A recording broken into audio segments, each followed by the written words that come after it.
Ampicillin.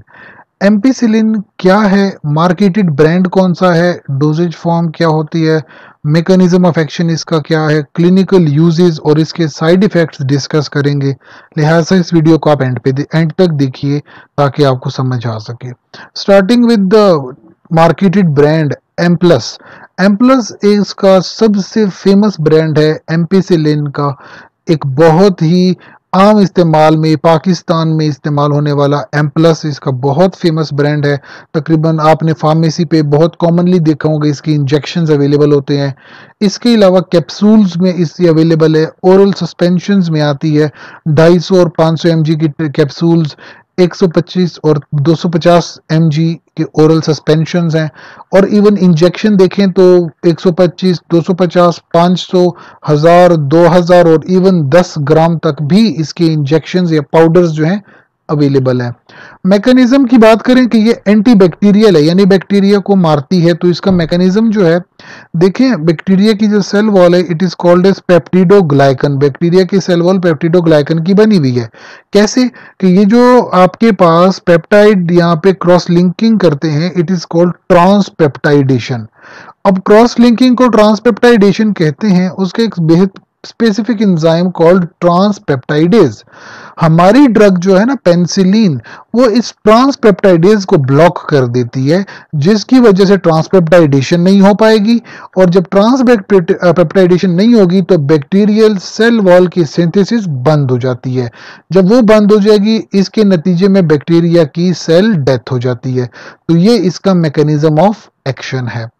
Clinical uses यानी कौन कौन सी बीमारियों में इस्तेमाल होगी, तो सबसे पहले एंडोकार्डाइटिस प्रोफाइलेक्टिकली आप देते हैं। यानी कभी कभी जब कोई बंदा डेंटल प्रोसीजर करवा रहा हो, ओरल या कोई रेस्पिरेटरी ट्रैक इन्फेक्ट प्रोसीजर करवा रहा हो, उसमें अक्सर लोगों को फिर एंडोकार्डाइटिस हो जाता है। तो एंडोकार्डाइटिस से बचने के लिए आप ये ड्रग पहले ही प्रोफाइलेक्टिकली ले लेते हैं। 2 ग्राम या 50 मिलीग्राम पर केजी के हिसाब से बॉडी वेट को देखते हुए आप ये फिर लेते हैं 30 to 60 मिनट्स प्रोसीजर से पहले। इसके अलावा जेनिटो यूरिनरी ट्रैक इन्फेक्शन जिन लोगों को होगा, यानी कि जो आपके पास जेनिटल्स या यूरिनरी ट्रैक है, उसमें फिर आप ये ड्रग इस्तेमाल करते हैं उसकी इन्फेक्शन से बचने के लिए। वो भी बॉडी वेट है 40 किलोग्राम से वजन कम है तो 50 मिलीग्राम पर केजी। अगर 40 किलोग्राम से वजन ज्यादा है तो आप डोज बढ़ा सकते हैं 500 मिलीग्राम जो है पर केजी के हिसाब से, या पर ओरल इंट्राविनस या इंट्रामस्कुलर आप लेते हैं 500 mg तक। यूरिनरी ट्रैक इन्फेक्शन भी आप यूज करते हैं, 1 से 2 ग्राम आईवी इस्तेमाल की जाती है हर 4 से 6 घंटे। गोनोरिया, ये भी सेक्सुअल ऑर्गन की प्रॉब्लम है, वहाँ पे इन्फेक्शन हो जाता है, 3.5 ग्राम आईवी देते हैं और 1 ग्राम प्रोबेनासिड भी साथ में दे देते हैं। अच्छा, रेस्पिरेटरी ट्रैक इन्फेक्शंस में अगर किसी को हो गए हैं 40 किलोग्राम से अगर वजन ज्यादा है तो फिर जो आपके पास डोज है वो 250 से 500 मिलीग्राम। 40 किलोग्राम से अगर वजन कम है तो 25 से 50 मिलीग्राम पर केजी के हिसाब से आप ये ड्रग देते हैं, यानी बॉडी के वेट के हिसाब से आपको ड्रग देनी होगी।